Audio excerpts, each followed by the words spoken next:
Eu entrei no Corpo de Bombeiros em 2001. 2005, eu fiz o primeiro concurso de piloto.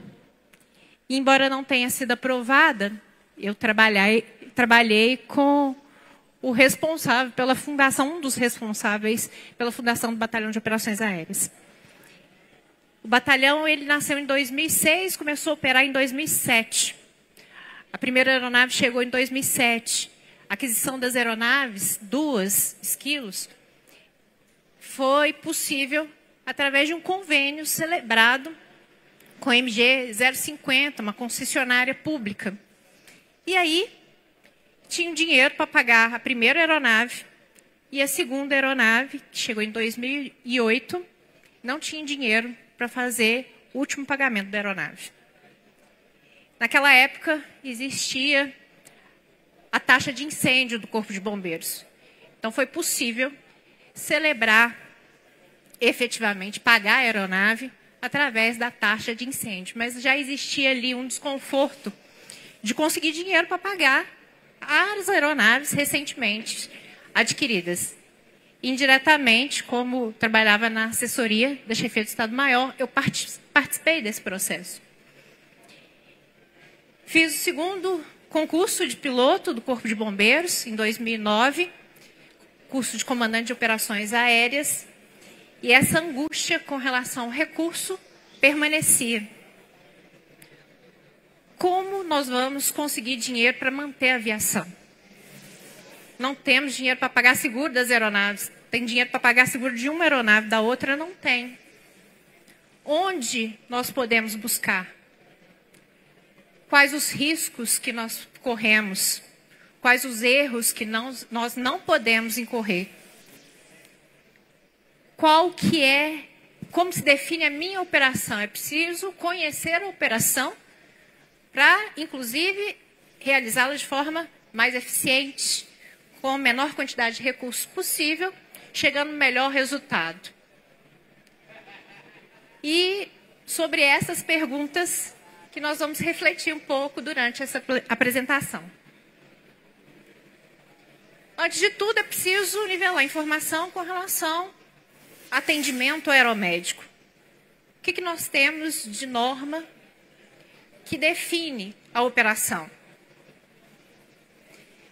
Uma legislação importante é a 2048, que é uma portaria do Ministério da Saúde, ela é de 2002, ela está sendo trabalhada, revisada, e ela prevê a classificação de aeronave, seja helicóptero ou avião, que faz o atendimento pré-hospitalar, como aeronave do tipo, ambulância do tipo E. E ela define também que uma ambulância do tipo E, necessariamente, ela é de suporte avançado de vida. O que significa isso? Tem um médico, um enfermeiro embarcado, além de equipamentos médicos homologados para fazer atendimento pré-hospitalar aos pacientes. Nessa norma, ela fala que preferencialmente o helicóptero fará os atendimentos pré-hospitalares em curta distância e o avião será empenhado em atendimentos em longas distâncias. E mais um item importante. Os atendimentos devem ser regulados por uma central médica.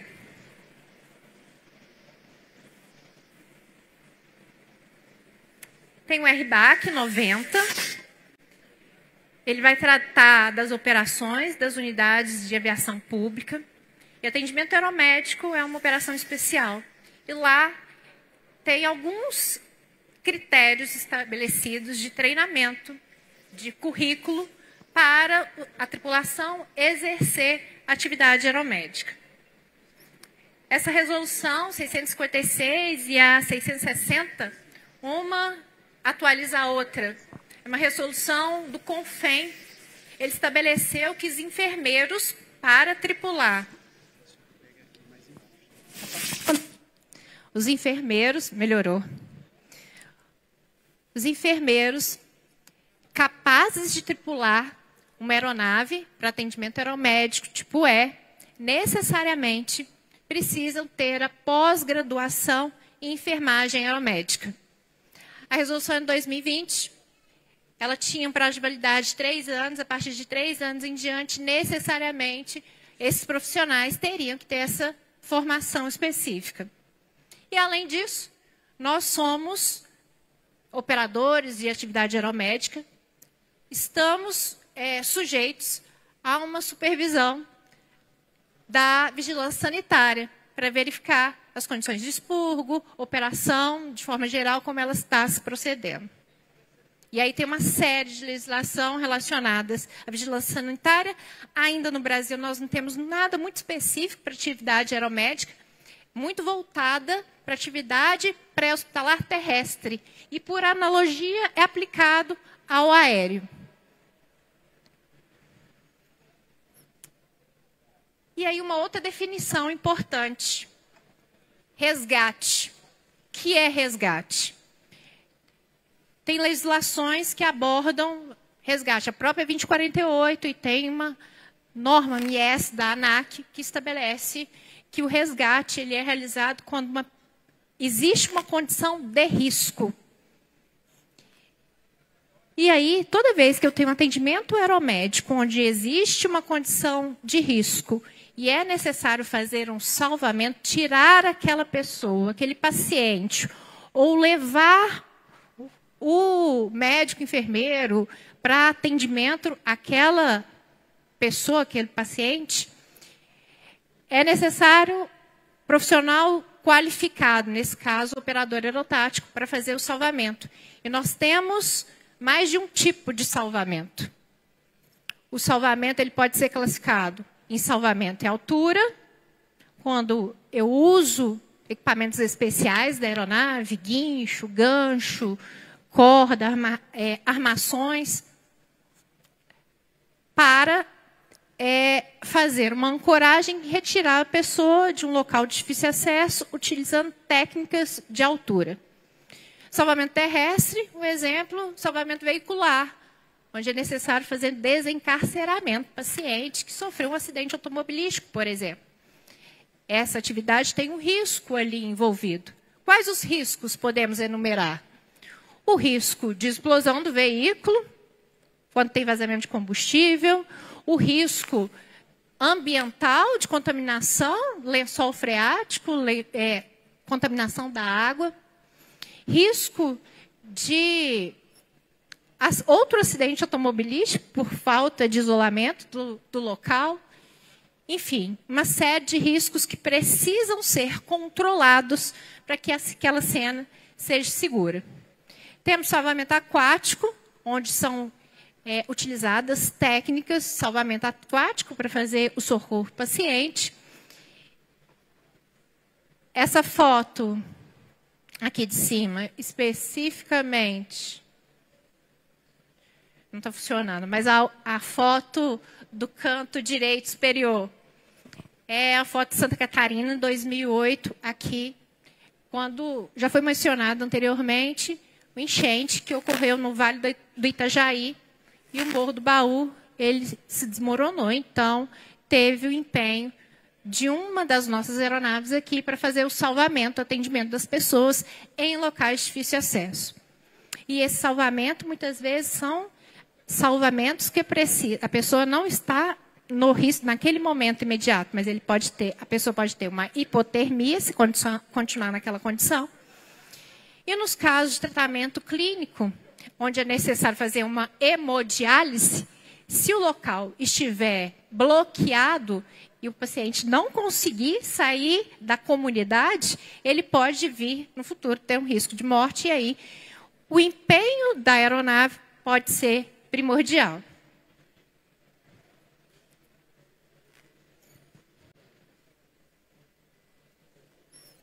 Continuando o conceito de atendimento aeromédico, nós temos uma sistematização da cadeia de atendimento. O que envolve essa sistematização? A chamada ela entra necessariamente a partir da legislação que existe da saúde, através de uma central de regulação do atendimento. E aí, algumas informações vão ser passadas com relação à condição do paciente: é adulto, é criança, tem condição de esperar, é um pré-hospitalar, é um interhospitalar, está no hospital, tem condição de aguardar. Colhida essas informações iniciais, e que precisa fazer um briefing, uma preparação para o atendimento. A criança, vou pegar um respirador, um ventilador específico para criança abaixo de 5 quilos, se for o caso, qual o peso dessa criança? Está usando algum medicamento especial, Prostin, por exemplo? Vai ser necessário levar? As condições meteorológicas em rota e no destino estão adequadas? Qual o planejamento do voo? Quanto tempo vai demorar para fazer aquele transporte? Onde vai pousar? É no heliponto? É no campo de futebol? É no aeroporto? Eu vou precisar de viatura terrestre, de uma ambulância para fazer o traslado do paciente do hospital até a aeronave, da aeronave até o hospital? Então, todas essas questões são programadas antes do atendimento propriamente dito. Deslocou. Está em deslocamento, comunicação com o hospital para verificar a condição do paciente, se está estável e monitorar as condições climáticas. Atendimento no local. Pode ser que chegue até o hospital, o paciente não tem estabilidade suficiente que permita o transporte aeromédico. E transporte mal feito, ele pode matar. Então, o paciente precisa ter condições de estabilidade. Efetivamente, as informações que foram passadas pelo colega da saúde, que estava atendendo o paciente no leito, corresponde à condição real que foi encontrada aquele paciente? Sim ou não? Se não, o que é necessário para fazer para estabilizar? É possível estabilizar ou teremos que voltar outro dia até que aquele paciente esteja estabilizado? E aí decide o transporte. Está estabilizado. Durante o transporte, tem o monitoramento do paciente para verificar se ele continua com estabilidade para chegar até o hospital. E, além disso, se o hospital efetivamente vai receber aquele paciente conforme programado. Isso lá na prévia, lá antes de sair para o atendimento, já é feito esse alinhamento. Chegou o paciente no hospital, é preenchido o formulário de atendimento aeromédico, que tem informações antes, colhidas pelo telefone, informações quando atendeu o paciente, quando chegou lá no hospital para verificar se confere com o que foi informado, durante o transporte e depois. Por que essas informações são importantes? Para aferir a qualidade do atendimento. Não basta só transportar, porque o paciente pode morrer decorrente do transporte. Em decorrência do transporte, é necessário transportar e atender com qualidade.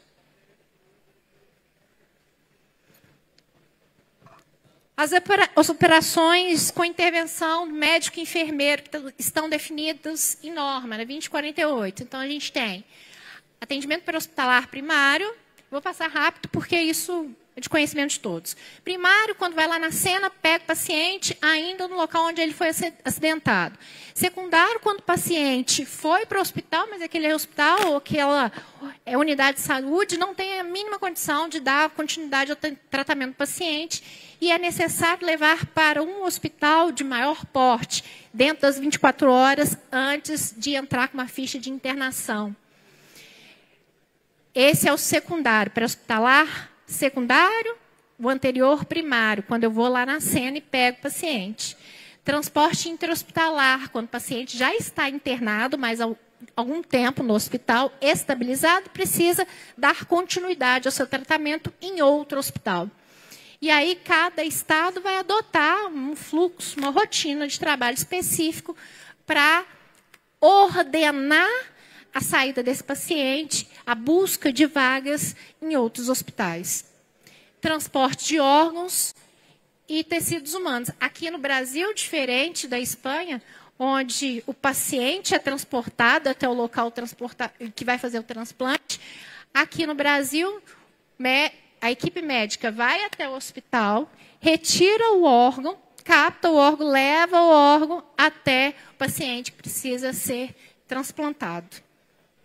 Isso obedecendo o tempo de isquemia, cada órgão tem um tempo específico, coração, 4 horas, isso é muito rápido. Então, eu tenho que garantir que o órgão ele seja oxigenado, o sangue passe ali dentro do órgão, desde a hora, essas 4 horas, compreende, da hora que sai, é uma interrupção do fluxo sanguíneo, até o momento em que é restabelecido. Força Nacional e Força Estadual de Saúde. Força Nacional, no Rio Grande do Sul, houve atuação da Força Nacional de Saúde, em outros estados, em outros desastres climáticos, ela também vem atuando, como foi, por exemplo, no sul da Bahia, em 2021, se eu não me engano. Em Minas Gerais, de forma correlata ao que existe em nível federal, nós temos a Força Estadual de Saúde também. E aí são exemplos de atuações da Força Estadual de Saúde. Na Covid, nós tivemos evacuações aeromédicas de hospitais. Então, pacientes que não tinham condições de permanecer naquele hospital, porque não tinha o nível de atenção necessária para dar o suporte ao paciente, precisou ser transportado para outros locais. É um transporte interhospitalar. É interhospitalar, mas acaba sendo uma evacuação aeromédica em muitos casos, porque o paciente está no hospital não tem condição mínima de atendimento. Salvamento de pessoas em local de difícil acesso, como aconteceu no Rio Grande do Sul, em que nós tivemos oportunidade, inclusive, de atuar, enviando uma aeronave também. Vacinação, houve uma força-tarefa em que todos os órgãos da segurança pública que possuíam aeronave foram reunidos para que fosse levado as vacinas em curto espaço de tempo, de forma bem capilarizada, em várias regiões do estado, de forma segura e rápida. Transporte para investigação de óbito. No caso da Covid-19, nós tivemos alguns transportes que foram feitos nessa situação para fins de investigação da verificação do óbito, serviço de verificação de óbito, que é promovido pela Secretaria de Estado de Saúde. Há alguma suspeita, indício que a vacina possa ter contribuído para o óbito daquele paciente, então, aquele item ele é avaliado, e nós tivemos oportunidade de fazer um transporte desse caso. Transporte de equipamentos e insumos hospitalares, medicamentos, oxigênios, isso aconteceu na Covid-19. Transporte do pessoal da força-tarefa. E aí, pessoas de diversas especialidades. Epidemiologistas, para avaliar a condição de disseminação da doença em determinada área. Outras especialidades, como fisioterapeutas, para fazer o atendimento em loco, numa região que demandava mais atenção. São exemplos. Eu estou tratando muitos casos aqui de Minas Gerais, mas eles podem ser replicados para outras regiões do país. Então, fazendo essa rápida coletânea do que é um atendimento aeromédico, a gente precisa entender, então, os custos, as despesas que envolve o atendimento aeromédico. Essa é uma fotografia do Batalhão de Operações Aéreas de 2007 a 2014, Batalhão de Operações Aéreas de Minas Gerais. Durante um curso de aperfeiçoamento de oficiais, que eu tive a oportunidade de fazer, eu me propus a estudar a gestão de custos do Batalhão de Operações Aéreas. Aqui, desse lado, Em azul, o custeio, as despesas do dia a dia. Em vermelho, capital, investimento, que é material permanente. Então, compra de aeronave, a compra dos 2 helicópteros, dos esquilos, se der em 2007, 2008. E eles entram aqui no patrimônio. Aí, como nota fiscal, ela é particionada, tem primeiro pagamento, depois outros pagamentos, por isso que tem essa divisão aí. Não são 3 aeronaves, são 2 aeronaves e entradas durante 3 anos consecutivos. E depois, despesa corrente, que envolve combustível, manutenção, água, luz, internet. Desse outro lado, tem um montante que foi gasto de 2007 a 2014, separado por grupos. Isso aqui na administração pública é semelhante para qualquer órgão, porque nós somos prestadores de serviço. Lembrem-se, nossa principal riqueza, nosso principal capital são as pessoas. Por mais que tenhamos recursos caríssimos, equipamentos de última geração, aeronaves supermodernas, e aí, de forma prática, os nossos salários, montante agrupado, ele é considerável. E, além disso, a qualidade da aeronave é substituída. Os recursos humanos, muitas vezes, são insubstituíveis. E aí a fatia maior, 22 bilhões de reais, isso 2007 a 2014, gasto com folha de pagamento dos militares que atuavam no Batalhão de Operações Aéreas. E aí houve um aumento gradativo do número de militares atuando no batalhão. A folha de pagamento em 2014 era de 5 milhões. Hoje, a nossa folha de pagamento, totalizando, deve girar em torno de 16 milhões de reais.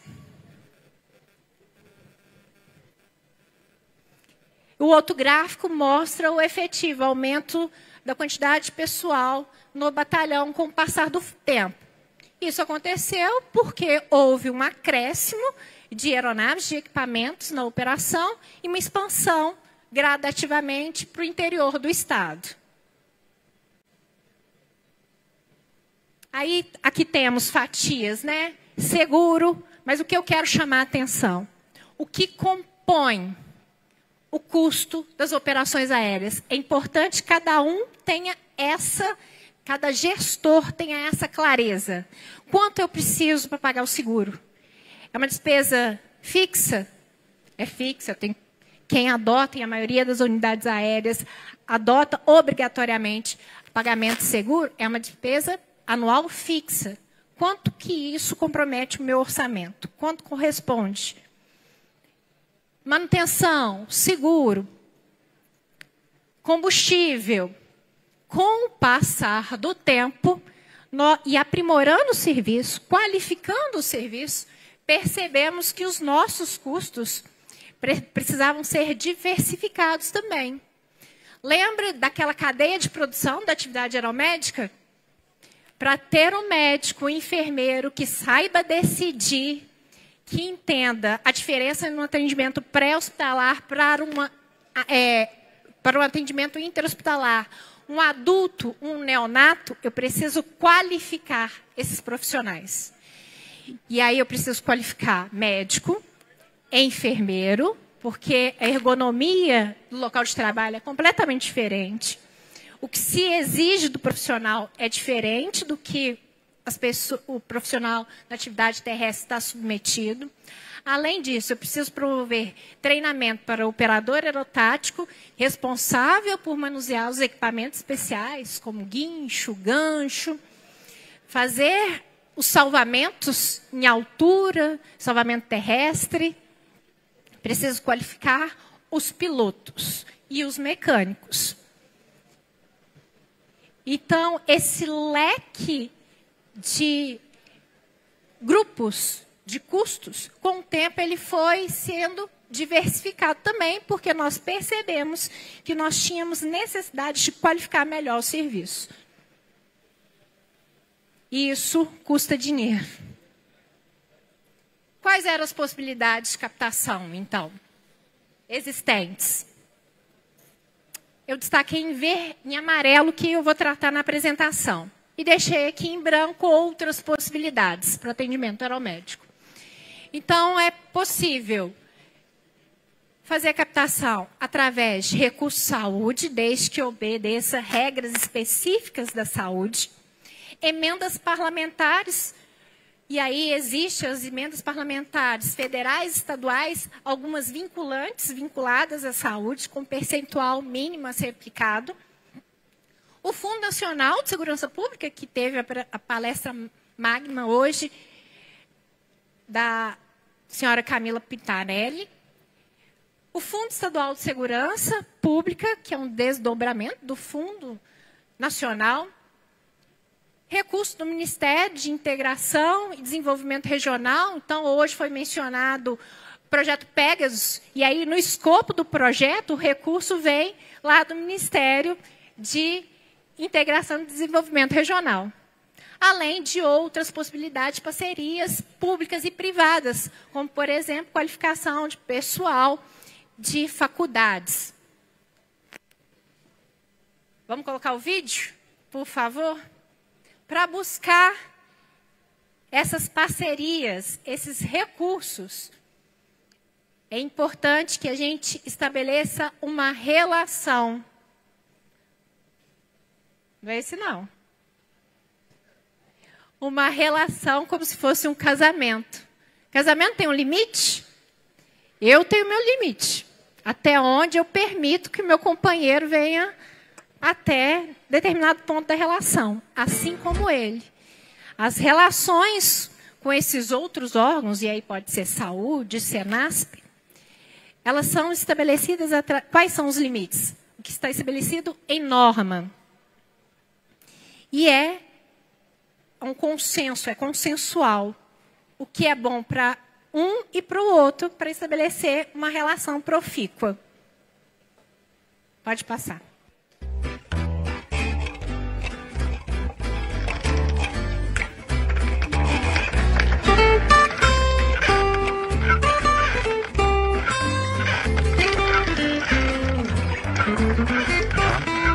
Rota de colisão.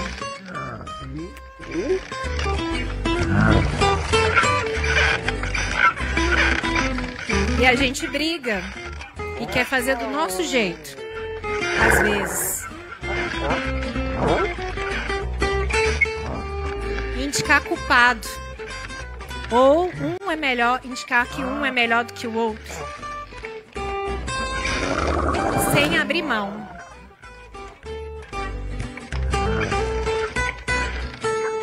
Chega o mediador e tenta trazer luz ali, aquela relação de conflito.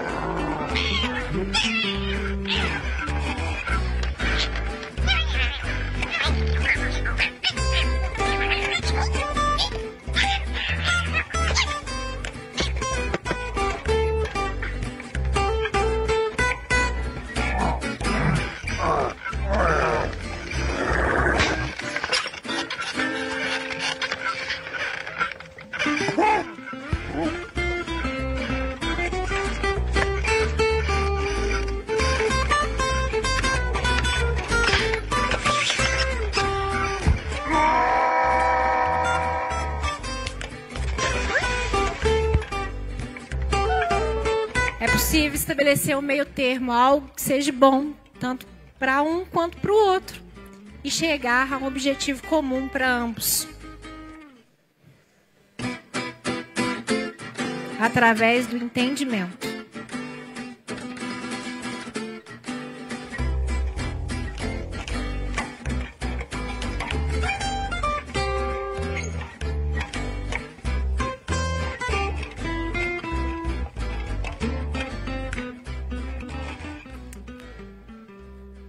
Durante esse tempo de relacionamento com a Secretaria de Estado de Saúde, com o SAMU, eu sou do Corpo de Bombeiros de Minas Gerais. Existia uma história lá, quando surgiu o resgate, de brigas envolvendo o SAMU e o bombeiro. Uma dificuldade de entendimento. A relação criada através do atendimento aeromédico acabou com esse paradigma. A gente conseguiu estabelecer uma relação de confiança. Cada um respeita o limite que é dado pelo outro para que a gente consiga chegar no objetivo em comum.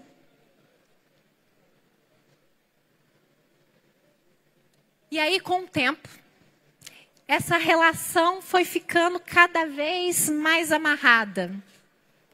E como isso acontece? Em 2012, é estabelecido o termo de cooperação entre o Corpo de Bombeiros Militar de Minas Gerais e a Secretaria de Estado de Saúde. E ele só foi possível porque já existia uma relação com o SAMU. E por bombeiro e o SAMU, por que isso era necessário e importante? Porque a ambulância do tipo E, necessariamente eu não preciso do médico e enfermeiro embarcado. O bombeiro tem médico e enfermeiro disponível para atender a população? Não. Bombeiro de Minas, não. Algumas organizações têm, mas Minas, não. Qual estratégia possível para solucionar essa questão? Vou estabelecer uma parceria com o SAMU, serviço é correlato, médico e enfermeiro do SAMU, a aeronave do bombeiro, equipamento adquirido com a aeronave, que é homologado para atendimento aeromédico, será fornecido e nós vamos levar um atendimento mais rápido, qualificado para o cidadão. Através dessa parceria, foi possível, então, estabelecer um termo de cooperação com a Secretaria de Estado de Saúde, que fomenta a operação, que efetivamente alavancou a operação. Resolveu questões vinculadas à necessidade de recurso público para bancar a operação.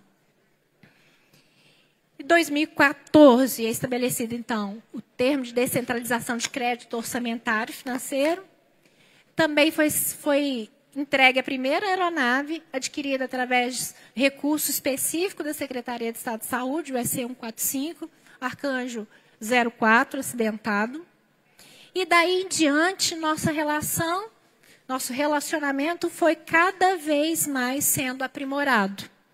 A ponto de, no Plano Estadual de Saúde, está no planejamento estratégico da Secretaria de Estado de Saúde, o suporte aéreo avançado de vida, a expansão do atendimento para todas as regiões do Estado. E aí uma observação, a aeronave não é um fim em si mesmo, a aeronave é apenas um componente da rede, composta também por unidades terrestres de atendimento, USA e USBs, por exemplo, além de unidades de resgate. Então, essa visão macro do atendimento tem a previsão no Plano Estadual de Saúde. Planejamento estratégico do bombeiro. Também foi contemplado o suporte aéreo avançado de vida com expansão, inclusive das bases, e essa parceria estabelecida entre o bombeiro e a Secretaria de Estado de Saúde. O plano ele é revisado a cada ano, nós já estamos na 6ª edição, e a 6ª edição ratificou o que estava previsto na 4ª edição. Então, continuamos indo na mesma direção. Parceria com a Secretaria de Estado de Saúde. Qual outra amarra? LOA, Lei Orçamentária do Estado, 2025. Existe uma ação específica dentro da saúde, serviços móveis de urgência e emergência. E aí, considerando a LOA, tem o desdobramento para o PPAG. PPAG, da Secretaria de Estado de Saúde, tem previsto suporte aéreo avançado de vida dentro da atividade realizada pelo SAMU, com previsão de desembolso anual.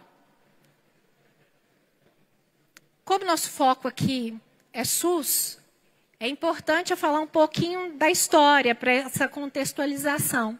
São os limites até onde eu posso ir e até onde onde eu não posso ultrapassar. Isso é baseado nos princípios do SUS e na legislação que vem se desenvolvendo desde a Constituição de 88. Porque antes de 88, quem precisava de atendimento público de saúde não tinha direito se eu não tivesse carteira assinada. Só tinha direito a atendimento de saúde quem pagava, quem tinha o INAMPS, que era quando assinava carteira. A partir da Constituição de 88, o SUS passou a ser universal, atende a todos os cidadãos, independente de pagar ou não, independente de ter carteira assinada ou não, idade. Então, ele é universal.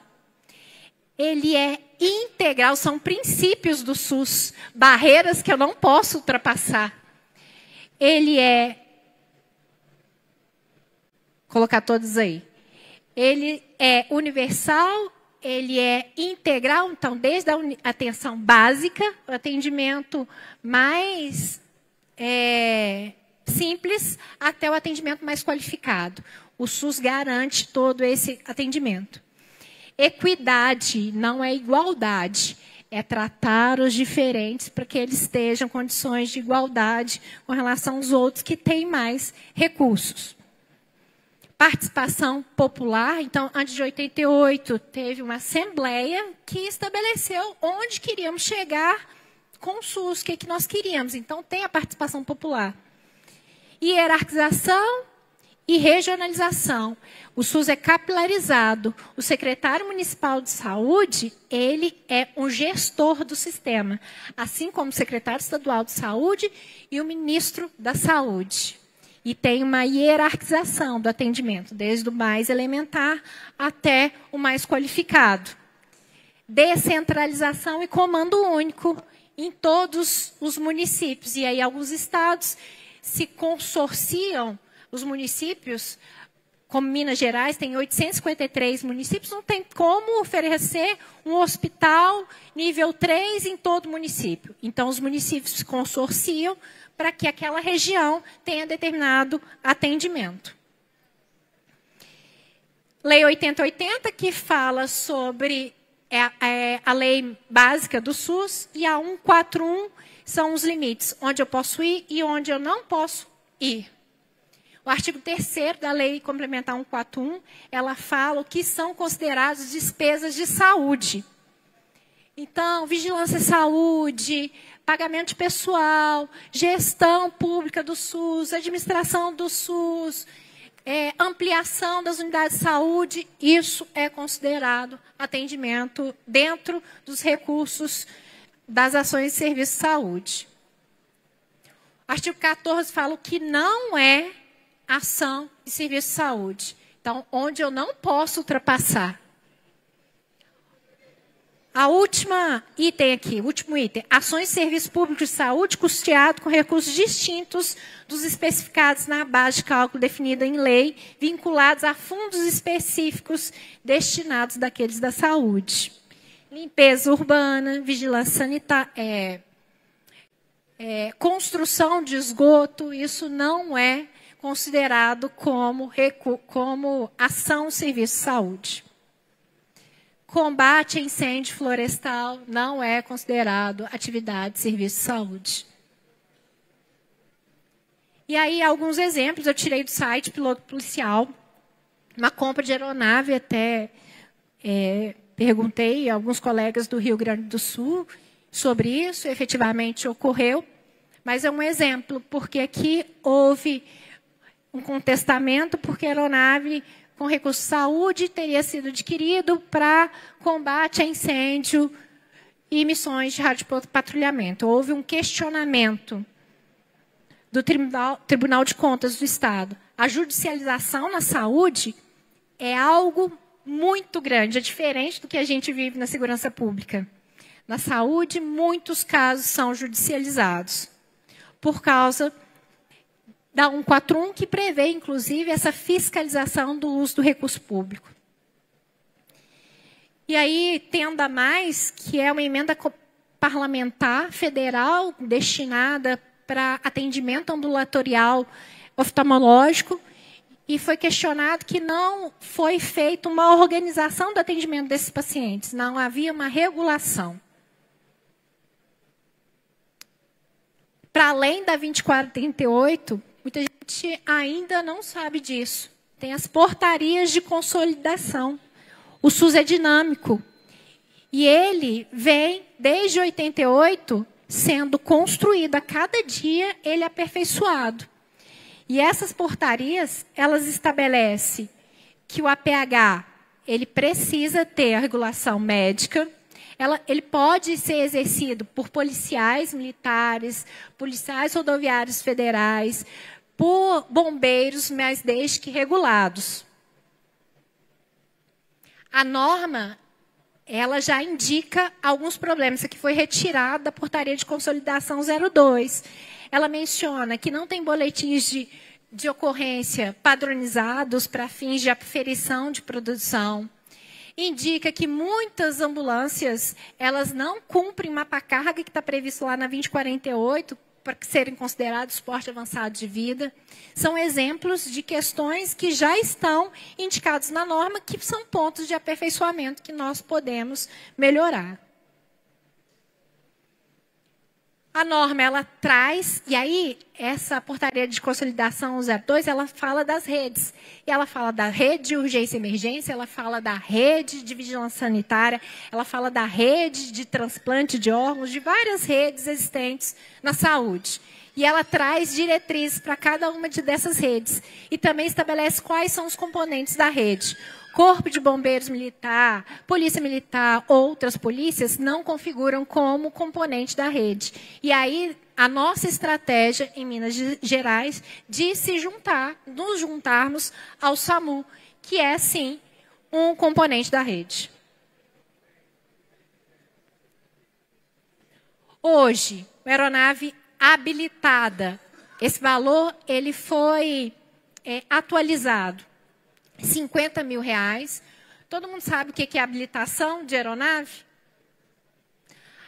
Habilitação de uma aeronave ou de um veículo do SAMU usa USB. É um processo que é preenchido, composto, várias fichas são feitas, um download no sistema CIA-SUS do Ministério da Saúde. Quais exemplos de documentos que constam lá? RT do atendimento, da central de regulação, identidade visual está sendo seguida, se está sendo disponibilizado, uniforme para a equipe, dentre outros documentos. Depois que isso é reconhecido, o Ministério da Saúde reconhece, ele publica uma portaria e passa mensalmente a enviar esse valor aí para cada equipamento habilitado. Qualificado é quando os profissionais técnicos do Ministério da Saúde vão até o local e conferir se realmente aquele equipamento bate com o que foi informado, as informações que foram repassadas. E aí o valor aumenta. O valor de uso de uma aeronave habilitada ou qualificada é o mesmo, não tem diferenciação, a norma precisa ser atualizada. E isso é garantido, esse financiamento é garantido mediante produção. Então, nós precisamos informar os atendimentos que são realizados, a quantidade. E aí temos balizas para isso também. O recurso é repassado fundo a fundo. E o que tem previsto na norma? Pode variar esse percentual. 50% das despesas são repassadas, custeadas pela União, 25% pelos estados e 25% pelos municípios. Emendas parlamentares. Eu posso usar a emenda parlamentar federal para adquirir aeronave? Para adquirir equipamentos para aeronave? Posso. Essa é uma cartilha, todo ano é publicada uma cartilha de captação de emenda parlamentar federal. E aí, lá dentro de recurso para o SAMU, tem a previsão de aeromédico. SAMU 192, aeromédico, equipamentos e materiais permanentes. E tem o recurso destinado. E aí, uma parêntese, né? Tem um projeto de lei, o deputado Derrite, para que as ambulâncias terrestres elas sejam reconhecidas também dentro do serviço de atendimento pré-hospitalar para fins de repasse de recursos de emenda parlamentar federal. Os indicadores de qualidade. A norma também estabelece quais são os indicadores de qualidade que precisamos observar. Tempo, resposta, número de vítimas atendidas. E aí um exemplo, nós temos em Minas Gerais uma aeronave, uma delas, né, Montes Claros, a aeronave é habilitada. E aí eu ontem pesquisei. No mês de maio de 2025, essa alimentação foi feita lá pelo SAMU, pelo técnico específico, e é necessário mandar para o Ministério da Saúde para garantir o repasse de recursos. Foram feitos 23 atendimentos por esse helicóptero. E o que eu queria deixar de mensagem final? Lembra que eu falei lá no início que mais importante do que os recursos logísticos são os recursos humanos? Esses são impagáveis. Então, estes precisam ser valorizados, qualificados. Não basta investir apenas em recursos logísticos, pensarmos só em aeronaves, se nós não tivermos pessoal qualificado para atender. E aqui é uma imagem do Arcanjo 04, uma perda irreparável, não da aeronave, a aeronave seguro repõe, mas das pessoas que ali estavam. E aí eu lembro, Capitão Wilker, Tenente Vitor, Sargento Ellerson, Sargento Gabriel, Dr. Rodrigo, Enfermeiro Bruno. Nossos amigos, meus irmãos de propósito, que se foram. Mas nós continuamos a voar. Por eles, pelo que eles construíram, por nós e por todos os atendimentos pacientes que nós já pudemos transportar e ainda vamos atender e fazer a diferença na vida de cada uma dessas pessoas. Então, eles estão ainda conosco e sempre estarão alicerçando o que hoje nós nos tornamos. Muito obrigada.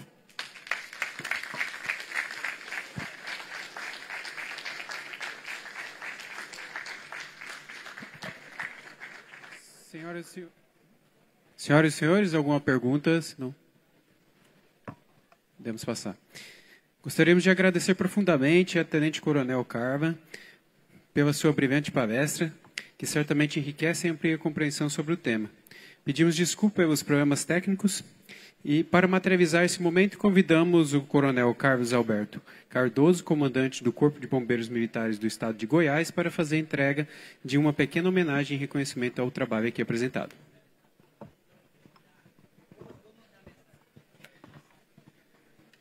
É uma grata honra ter a oportunidade de entregar aqui, Carla, essa pequena lembrança aqui da organização do Enavseg para você. E, sem dúvida alguma, sem esse seu jeitinho mineiro de ser, com toda certeza, o Corpo de Bombeiros Militar de Minas Gerais, que é hoje o maior operador SUS do Brasil, sem dúvida alguma. Nós temos outras potências aqui, mas Minas Gerais, perdão, é o nosso grande exemplo. E, como eu disse, sem esse seu jeitinho, sem essa sua questão objetiva de ser e buscar os recursos, eu me lembro bem, lá em 2017, no Enavseg que nós tivemos em Belo Horizonte, foi a primeira vez que você apresentou essa questão da parceria, dessa busca e captação de recursos que Minas Gerais tem feito com a Secretaria Estadual de Saúde e que tem sido um exemplo muito grande para todo o Brasil. Então, de forma muito especial, em nome de toda a organização do Enavseg, nós entregamos a você essa pequena lembrança e em dedicação a todo o seu trabalho que você tem feito junto ao Corpo de Bombeiros Militar de Minas Gerais. Nossos parabéns.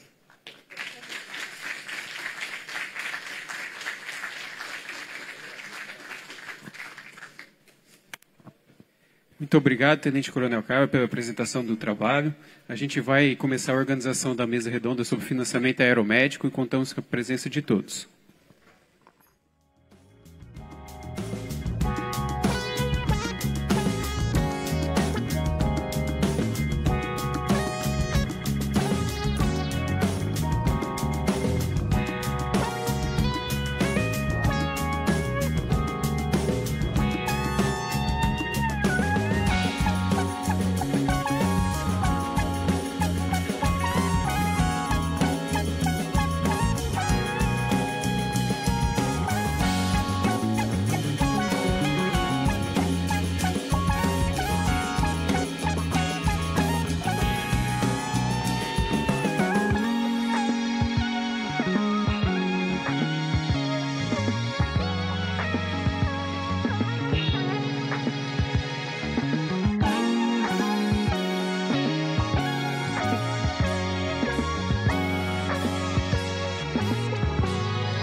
CBM de Goiás,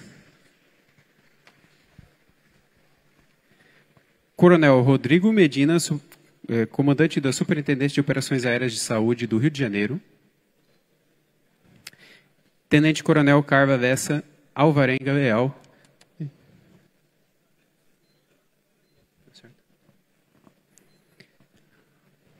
E, no momento, daremos início à nossa mesa redonda. Falaremos sobre financiamento de operações aeromédicas. Vou passar os microfones.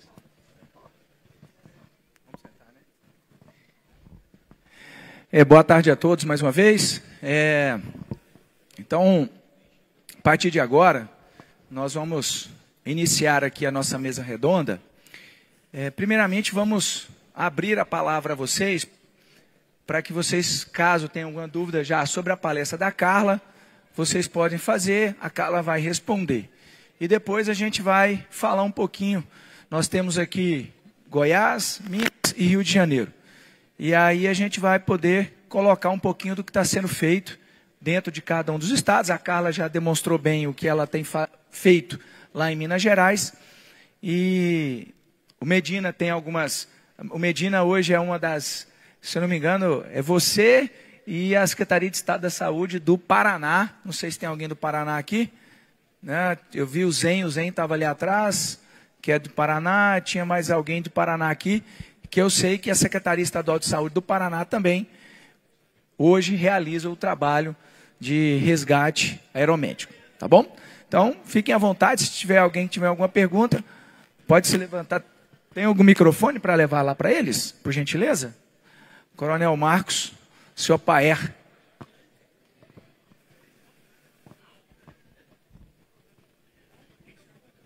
Coronel Marcos lá, por favor. Boa tarde a todos. Carlos, nós trabalhamos com aeromédico há 10 anos, né, com o SAMU Ceará. Né? O Ceará tem um SAMU estadual. Eu não sei se isso é um problema para esse tipo de situação que a gente vai indagar. Nós não recebemos nenhum recurso federal, né, nesse sentido. Aí a colocação é, esse recurso, esses 62.900 alguma coisa, 63 mil, por exemplo, eles são alocados, eles são direcionados para atividade específica, ou seja, para a unidade aérea, ou ele é repassado ao Estado e apenas entra na dotação do Estado, sem haver um direcionamento para a unidade aérea. E como é de fato que ocorre essa situação? Nós fazemos aeromédico, nós tivemos, é claro, para iniciar o aeromédico, o Ministério da Saúde fazendo todo um trabalho de verificação, eu não sei qual das dois status o nosso aeromédico está lá, né, junto ao SAMU Ceará, mas esse recurso ele é contingenciado para a unidade aérea ou ele apenas vai para o Estado como um todo? Ou seja, você desfruta, a unidade aérea recebe esse recurso ou não? E como é que se dá de fato essa tramitação? Muito obrigada.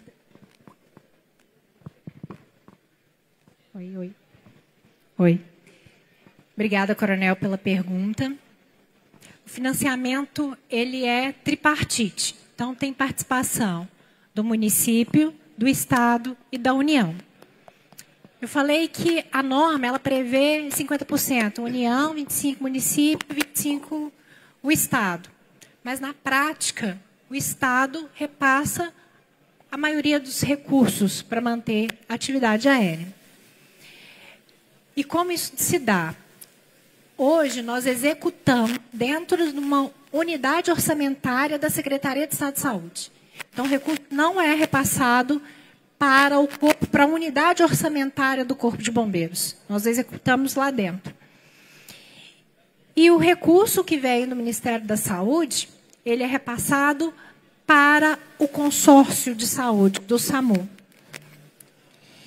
E como isso reverte? Como cada um participa? Tem participação do município. Então, o SAMU é regionalizado.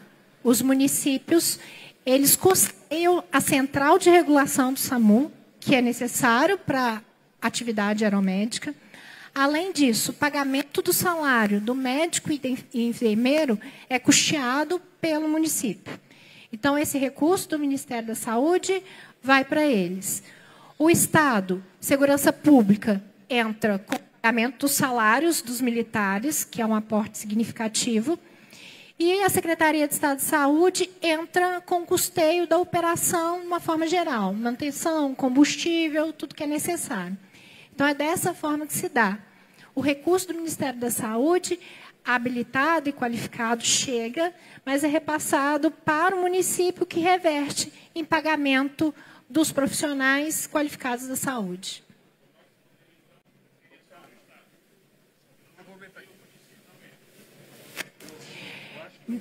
Som. Eu acho que a pergunta do coronel talvez seja de outros aqui, Carla.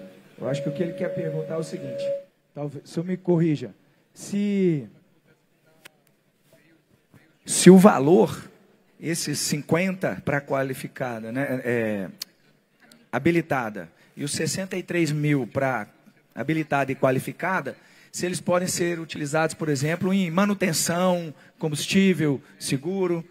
Acho que talvez seja essa mais a pergunta dele. Tem toda ação, todo recurso da saúde, ele precisa de um lastreamento para fins de auditagem das contas públicas, inclusive.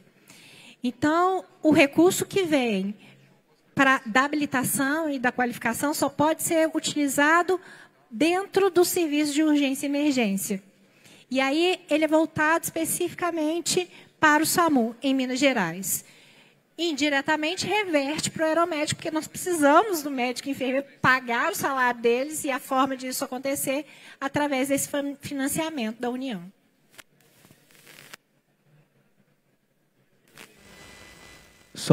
Mas, peraí, eu vou passar aqui para o Medina.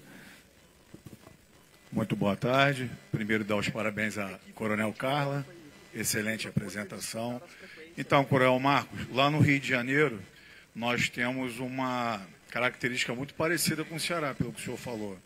Existe a questão do SAMU regionalizado, municipalizado, porém, na parte aeromédica, ele é administrado pela Secretaria de Saúde.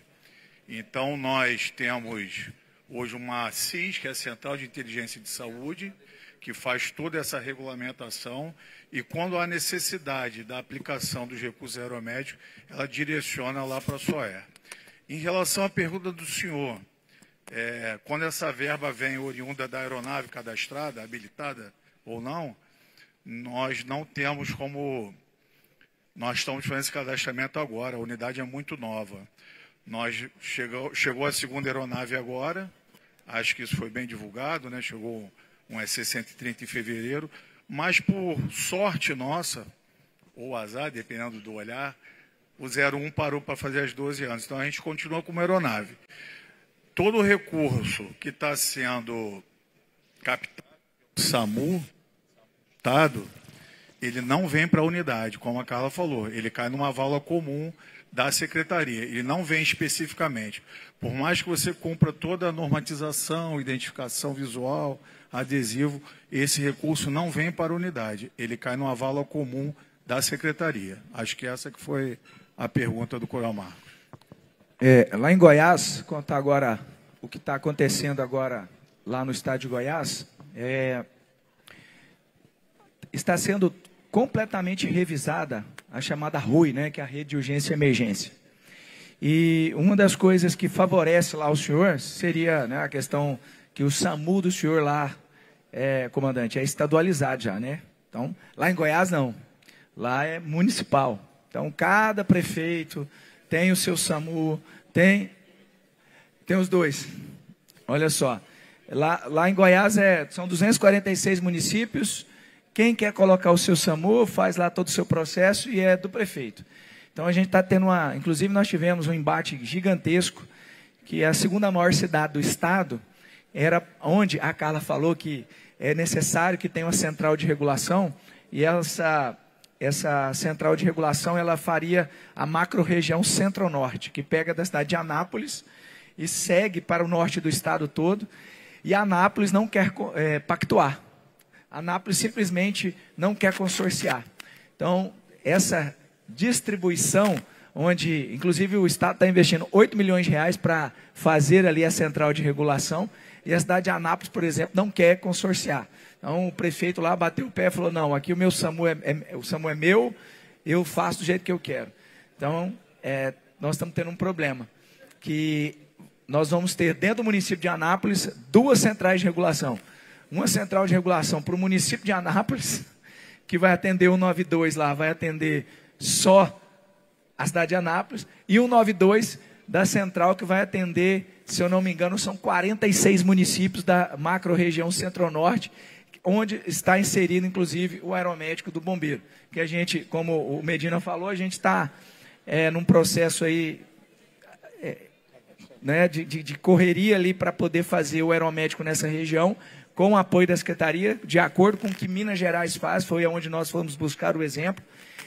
Temos já a promessa, vamos dizer assim, eu vou dizer promessa, de locação de aeronaves, no primeiro momento, para cada macro-região. A cada macro-região instalada, a Secretaria Estadual de Saúde vai locar uma aeronave para colocar lá, e nós, do Corpo de Bombeiros, vamos fazer o trabalho do resgate aeromédico por cada macro-região, com todo, como a Carla falou, a parte da parte médica, de enfermeiro, ou seja, o recurso humano da saúde, a Secretaria Estadual e o consórcio vai bancar tudo isso, e nós vamos entrar com piloto, essa coisa toda. E todo também manutenção dessa aeronave por parte da Secretaria Estadual. Nós não vamos pegar no dinheiro. Tudo é via Secretaria Estadual de Saúde, através desse orçamento específico da saúde lá. Mais alguma pergunta, por gentileza? Rodolfo levantou a mão primeiro ali. Depois nós vamos... tá lá, o amigo de Minas Gerais.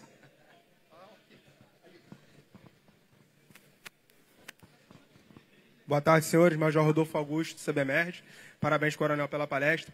A minha pergunta ela é relativa à parte cultural que foi feita com o SAMU. Como é feita a capacitação dessa integração da tripulação do SAMU, tripulando juntamente com os militares do CBMMG? Como é que foi feita essa fusão e essa padronização de treinamento? Obrigado. Como eu disse, nós começamos a operar de forma conjunta, com escala médico e enfermeiro dentro do batalhão, a partir de 2012. Mas antes, a gente engatinhou até chegar nesse processo. Então, quando tinha feriados prolongados, a equipe ia para dentro do quartel e tirava serviço conosco. Quando precisava fazer um atendimento, a gente pousava em determinada região, onde tinha uma USA mais próximo, eles embarcavam e ia até o local para atendimento.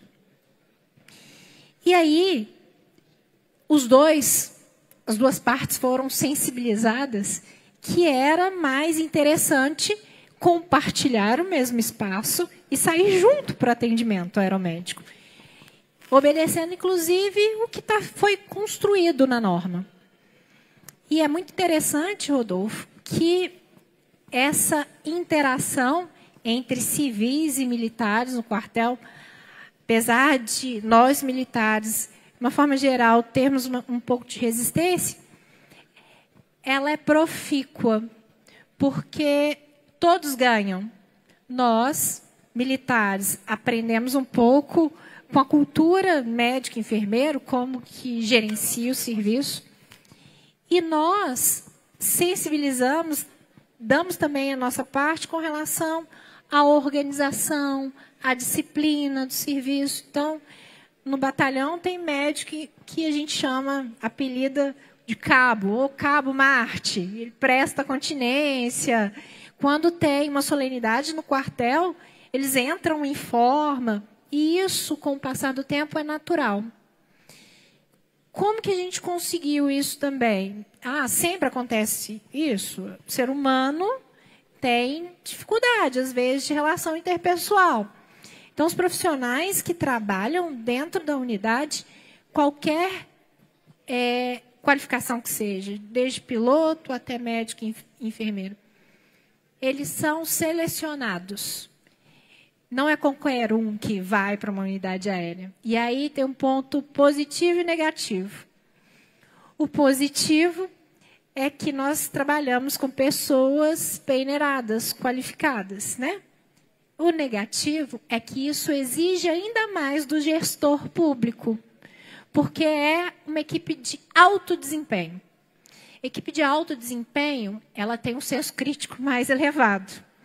Culturas distintas, então conciliar cultura militar com cultura civil, uma equipe que tem uma criticidade maior não é uma tarefa fácil para o gestor de uma unidade de aérea de atividade pública.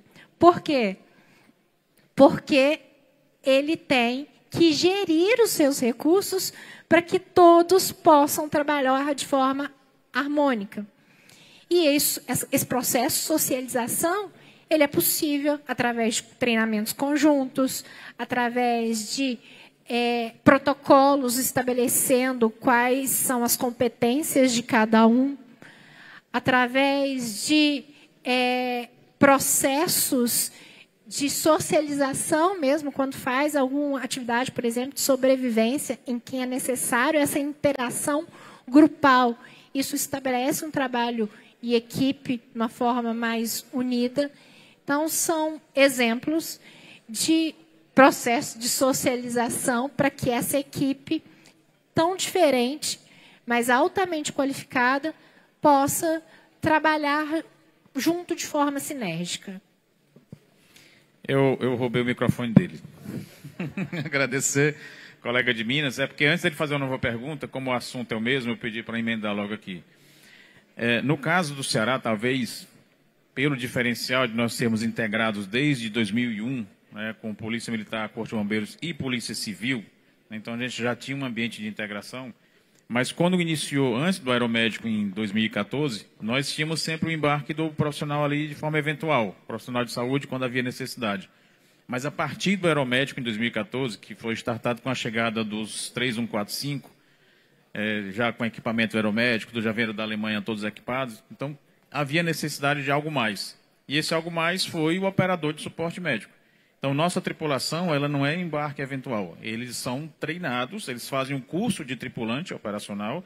É claro que mais light do que o do operador, realmente, com algumas facilidades, mas fazem rapel, fazem maguare, até Hellocash faz. Ele faz 2 TAFs por ano, a equipe de suporte médico, eles fazem 2, embora não haja também a obrigatoriedade do CMA, mas eles têm, assim como nossos operadores de suporte médico, o médico de esquadrão, que é um tenente-coronel médico do Corpo de Bombeiros, ele faz o acompanhamento do nosso efetivo como se fosse obrigado o CMA, o operador, dos médicos e enfermeiros também. Eles fazem o médico lá, para a gente ver que estão todos em dia, e fazem 2 TAFs por ano. Água, corrida, barra, abdominal. Para as mulheres, é claro, adaptado a barra para o que a mulher realmente faz na barra e tudo, mas são operadores, macacão, escala de serviço, tiram serviço junto com os operadores. Então, acho que é um caminho bem interessante, porque você gera aquele vínculo. E outra coisa, em alguma missão que tenha só o médico e enfermeiro, porta aberta, comandante, mantenha, aeronave à esquerda, mantenha, suba, afunda. A fraseologia, os call-outs, é um tripulante. Só que são médicos e enfermeiros. Só uma pergunta, a rotatividade de médico e enfermeiro é muito grande? Não é porque... Não, a equipe é aqueles concursados. São os concursados. Eles fazem uma seleção pela Secretaria de Saúde do Estado, tem que ser do SAMU Ceará, fazemos uma seleção que entra título, tem que ter 2 anos de APH, tem que ter uma série de critérios, fazem uma seleção, um exame físico, quem passou no TAF, vai para o curso, faz o curso. Concluiu o curso, não ficou reprovado em nenhuma, porque a gente sabe muito bem que muito médico ele não está habituado ao APH, ao pré-hospitalar, não é emergencista, ele tem dificuldade. Alguns têm dificuldade e ficam reprovados em matérias médicas, inclusive. Então, aqueles que terminam o curso, eles passam a integrar a escala do aeromédico. Eles têm um valor diferenciado do plantão da terrestre, que é o atrativo, e a escala a gente apenas flexibiliza, que a gente sabe que a vida deles é meio maluca, Então, a gente só flexibiliza a troca de serviço, é bem fácil, mas sempre tem, nas 3 bases de aeromédico, capital, sul do estado e região oeste, tem 3 bases aeromédicas, sempre tem um médico e um enfermeiro de serviço, que a escala é informada com antecedência, está lá constando, inclusive, na nossa escala. Então, é só para passar esse modelo que funciona bem no Ceará e a integração é perfeita. São integrantes nossos, são membros nossos, o dia a dia, ali a brincadeira, o café da tarde, é tudo igual. São integrantes, de fato, da unidade. Então, coronel, eu vou dar um pouquinho do exemplo nosso lá no Rio de Janeiro, da superintendência, tentando passar pelos dois, pelo Major Rodolfo e pelo Coronel Marcos. A nossa unidade é uma unidade muito nova. Como eu falei, nós só temos 4 anos. Eu poderia classificá-la talvez como uma unidade cívico-militar, se assim puder classificar, porque ela é da unidade civil, Secretaria de Estado de Saúde, porém composta em sua grande maioria por militares. Nós temos apenas um piloto civil, para vocês terem uma ideia. 90% dos meus pilotos são oriundos do Corpo de Bombeiros. Temos pilotos da Polícia Militar, temos um piloto da Força Aérea Brasileira. Mas, assim, focando aqui na pergunta do Major Rodolfo, que é uma pergunta importante, eu acredito que tudo que é novo gera ou desconforto ou desconfiança. E não foi diferente com o início da SOE, né? Éramos uma unidade bem nova, querendo colaborar. Como foi dito no início, eu sou coronel do Corpo de Bombeiros, instituição a qual eu tenho verdadeira paixão e agradecimento. Eu jamais vou entrar em qualquer tipo de consolidação de serviço para diminuir o meu Corpo de Bombeiros, mas a nossa ideia hoje é muito em trabalho em parceria. Como a Carla falou na apresentação dela, existem as questões pré-estabelecidas, cada um no seu quadrado, normatizações estas que foram publicadas não apenas em boletim nosso, como também em diário oficial, pré-determinando qual é a missão de um, qual é a missão de outro, e para a felicidade nossa, por sermos bombeiros, existe hoje uma cooperação mútua. A gente trabalha muito bem em apoio um ao outro.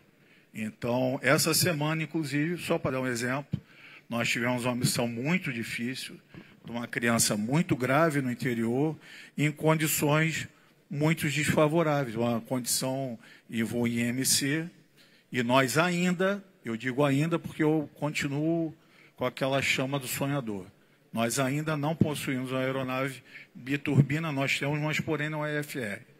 Então a gente não relutou, não teve nenhum tipo de milindre em pedir auxílio à unidade do Corpo de Bombeiros. Então nós fizemos esse voo com o biturbina FR e a tripulação composta por pilotos do Corpo de Bombeiros, lotados tanto no GOA como na SOE. Então existe hoje esse trabalho.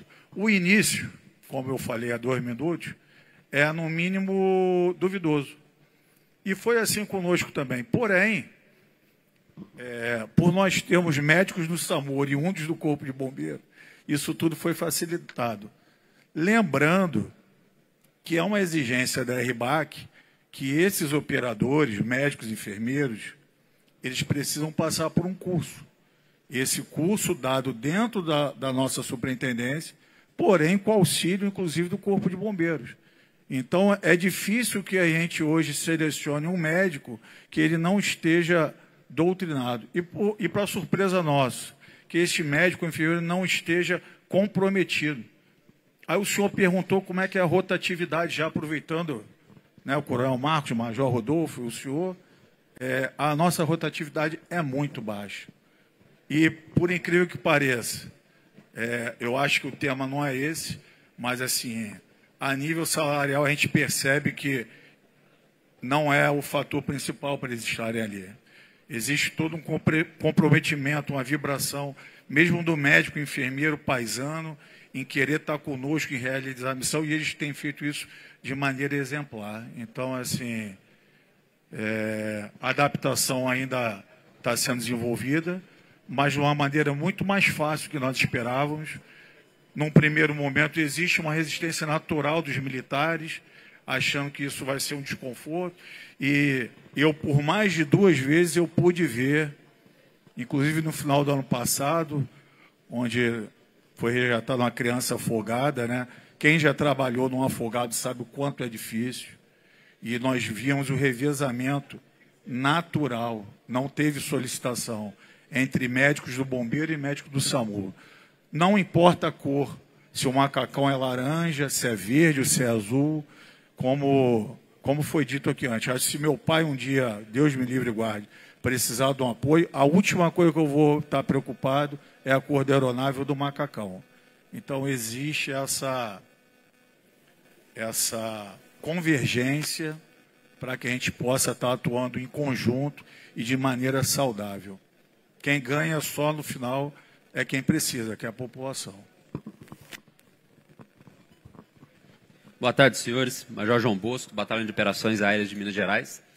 Como a digníssima Coronel Carla comentou, né, os desafios da captação de recursos, eu queria perguntar pelas unidades dos senhores, se além de emenda parlamentar, se além dessa verba que vem do SUS, né, para o custeio, se os senhores têm alguma iniciativa de captação a nível SUS, a nível federal, que não seja emenda parlamentar. Vou responder por Goiás. Não questão de emenda SUS, emenda parlamentar. Bombeiro de Goiás, devido à escassez de recursos que a gente tem, eu acho que não é muito diferente de muitos estados aí. A gente tem feito um trabalho hoje, João Bosco, né? João Bosco, com relação à parte do judiciário. Por exemplo, vou citar um exemplo que foi muito claro para nós. O nosso hangar, que é dentro do aeroporto de Santa Genoveva, ele foi construído através de verbas do Tribunal Regional do Trabalho. Certo? Então, por exemplo, nós temos equipamentos que a gente comprou também com verbas do Tribunal Regional do Trabalho. Ministério Público.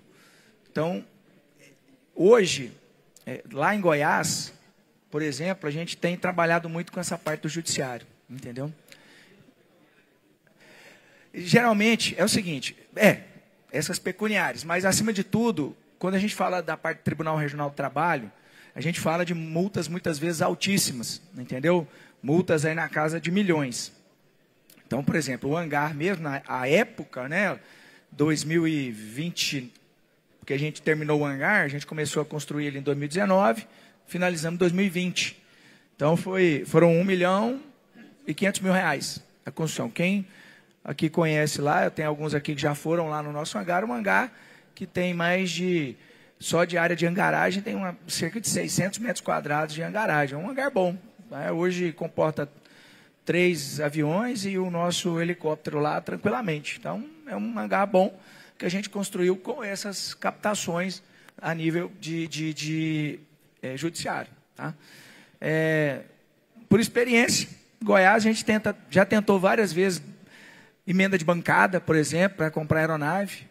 É difícil convencer um deputado estadual, federal, a colocar toda a emenda de bancada dele num pacotinho só. Porque ele fala assim, cara, fantástica, sua ideia é maravilhosa, vai atender, mas é o seguinte, eu prefiro entregar 20 ambulanciazinha branca, que não vai servir para nada, e ele sabe disso, mas para 20 prefeitos, que vão me dar ali, sei lá, 5, 10 mil votos, do que eu botar todo o meu dinheiro nessa caixinha aqui, que não vai me dar nada. Vocês bombeiros não votam em mim e eu vou entregar para quem? Então é difícil, não é fácil não. Tá bom? Não sei os outros aqui. E nós estamos aqui com 2 minutos e 30, 2 minutos e 15. O Medina, para a gente finalizar, o Medina queria passar uma informação, a gente conversou antes, ele queria dar uma informação aqui, não sei se o Medina ainda quer passar aquela informação, para a gente finalizar, tá? E agradecer desde já a presença aqui, né, vocês que ficaram nessa mesa redonda. Passar aqui a palavra para o Medina, por gentileza, Medina. Você tem 2 minutos agora. Tirou o pino da granada e jogou, né? Não, eu... Só acabando a pergunta do colega, Major João Bosco, nome de músico, né? Lá no Rio de Janeiro, na superintendência, toda a verba é oriunda da secretaria. Tá? Essa é uma realidade que a gente tem até orgulho, né? Mas assim, nós estamos procurando essa parceria com o SAMU Federal. Como eu falei, nós estamos em processo de cadastramento da primeira aeronave, que nós voamos mais de 3 anos com adesivo do SAMU, sem receber repasse algum.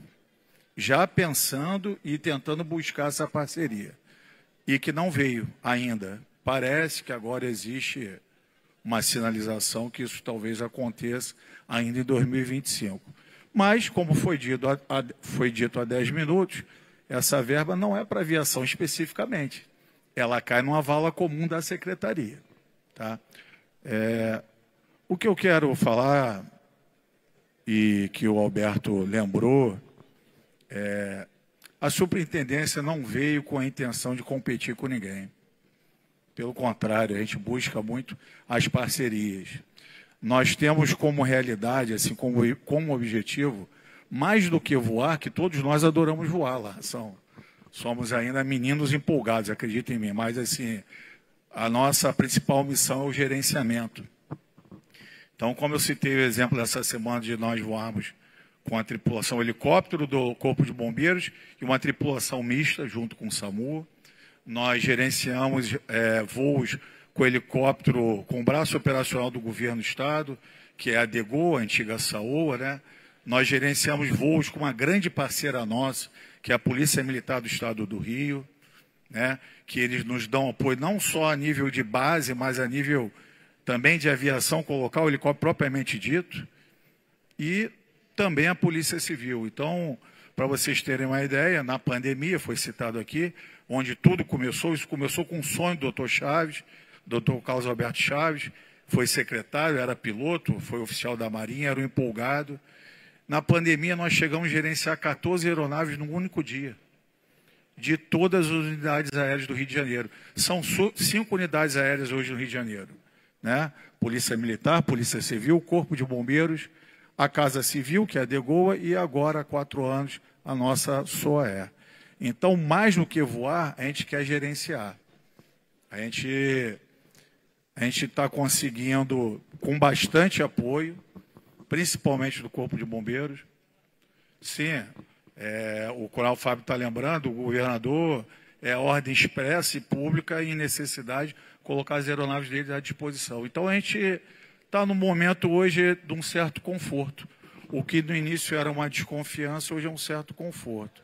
Então, assim, o que eu conversei com o Alberto, o Coronel Alberto, é que o nosso modelo talvez não seja o melhor. A gente ainda não sabe. A gente está acreditando numa opção a mais. Como eu falei, não importa a cor. A população precisa de atendimento. Então, a SOAE aparece com uma nova opção. Então, isso, por um lado, que a gente diminui o repasse de verba, é o que a gente estava conversando, no início da SOAE, para os senhores terem uma noção, né? Já estourei o tempo, então eu vou resumir. No início da SOAE, nós chegamos a repassar 11,6 milhões só para o Corpo de Bombeiros. Isso diminuiu ano passado, essa verba foi pouco mais de 5 milhões, então a gente está falando uma redução de quase 40% a 50% no repasse. Aí você pensa assim, de uma maneira fria. Então, a SOAE está diminuindo o investimento do bombeiro. Pelo contrário, a SOAE está disponibilizando o Corpo de Bombeiros na atividade que foi proposta, que eu falei lá atrás, determinado. A operação de EVAN, de resgate marítimo, aquático, resgate à altura.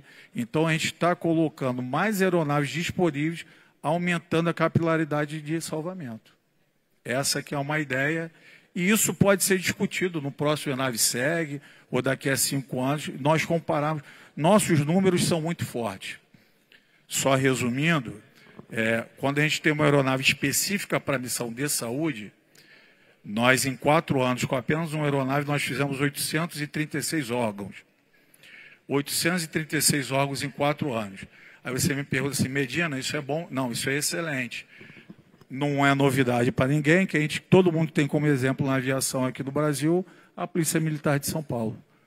O Coronel Barreto, que é amigo nosso, é um grande exemplo a ser seguido, estava comemorando esse ano 40 anos de aviação de São Paulo, e eles atingiram a marca de 1.000 órgãos transportados. Então, se nós fizermos um paralelo, quando a gente tem uma aeronave específica para a saúde, a gente aumenta esses números. Quem ganha não é só, é todo mundo. Então, nós, né, eu estou nessa missão de transporte de órgãos desde que eu sou capitão, então são mais de 10 anos. Desde o GOA, lá no Bombeiro Capitão Medina, vindo no transporte de órgãos. Isso aumentou. porque entendeu-se que o TIH era uma missão da Secretaria de Saúde. Então, a princípio, o TIH neonatal e pediátrico também foi passado para nós. Em 3 anos que nós abraçamos essa missão, são mais de 540 crianças atendidas com a aeronave da saúde. Virou uma cegonha aérea. Né? Pensou-se até em fazer o Major Rodolfo sugeriu até um brevet com a cegonha, mas é uma brincadeira sadia. Então, assim, não existe disputa, o número é só uma referência. Existe uma complementação, não existe o que é melhor, uma asa fixa ou rotativa. Não existe isso. Os meios se complementam, a gente sabe. Então, eu não sei se eu falei assim, a ferida que o senhor quis tocar, se eu atendi, mas é isso. Eu vou aproveitar para convidar ainda quem não esteve no Rio de Janeiro, para que numa oportunidade que esteja passando pela cidade, que conheça a nossa unidade, uma unidade pequena, mas onde existem homens e mulheres bem comprometidos com a missão, e pelo menos um bom café os senhores irão tomar lá. Estão todos convidados. Entender um pouquinho da missão da saúde. E eu quero só reforçar aqui, ô Medina, dizer o seguinte: a gente que trabalha na gestão aqui, a maioria que nós temos aqui são homens e mulheres que trabalham com a gestão, certo? Às vezes a gente encontra certas barreiras que são intransponíveis para a gente. Está aqui, ó, nosso número 4 do CBMDF, Coronel Heloísio. Ele sabe o que eu estou falando. Muitas vezes a gente vai ali, bate na porta 1000 vezes. E essa porta nunca se abre para a gente. Às vezes, um outro caminho vai lá e abre a porta. O que eu vejo de vocês, lá no Rio, é que você abriu uma nova porta. Então, essa nova porta é importante. Quero dizer para vocês que as aeronaves que o Corpo de Bombeiros Militar do Estado de Goiás está prometida pela Secretaria Estadual de Saúde, que serão ao todo 5 helicópteros, uma para cada macro-região de saúde, elas não virão pintadas na cor do Corpo de Bombeiros. Elas virão pintadas numa cor específica, também mostrando o bombeiro, mostrando o SAMU e mostrando a Secretaria Estadual de Saúde, que na verdade é o SUS, certo? E elas não virão pintadas no grafismo do Corpo de Bombeiros. Isso já foi acertado entre o secretário de Saúde e o comandante-geral.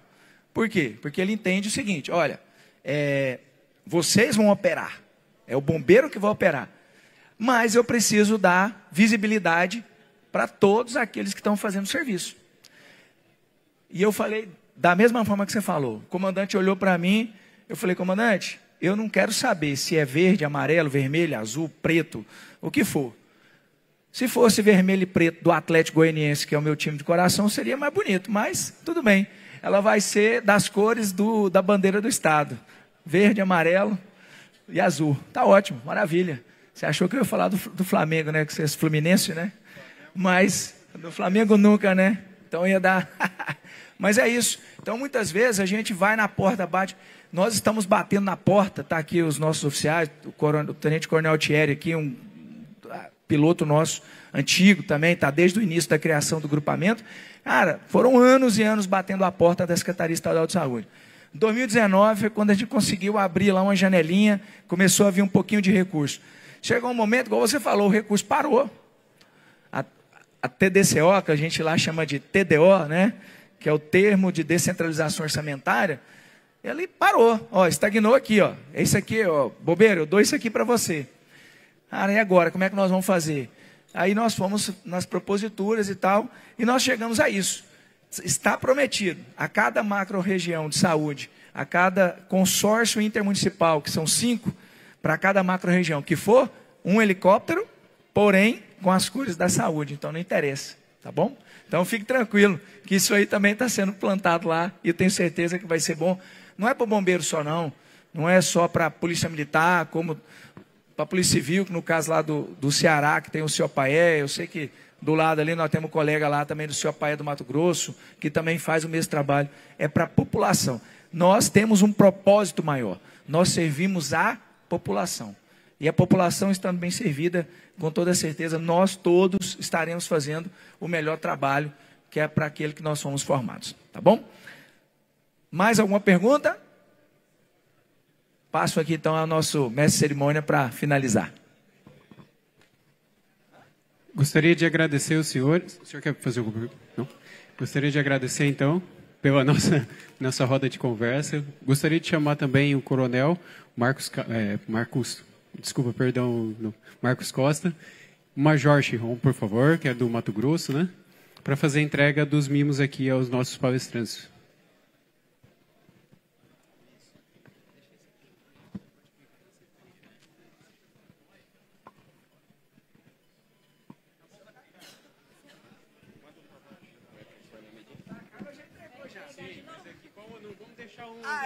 Vai tirar foto. Isso. Aqui eu vou fazer a entrega. Melhor descer, né? Melhor descer. Melhor, cabe todo mundo.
Wow.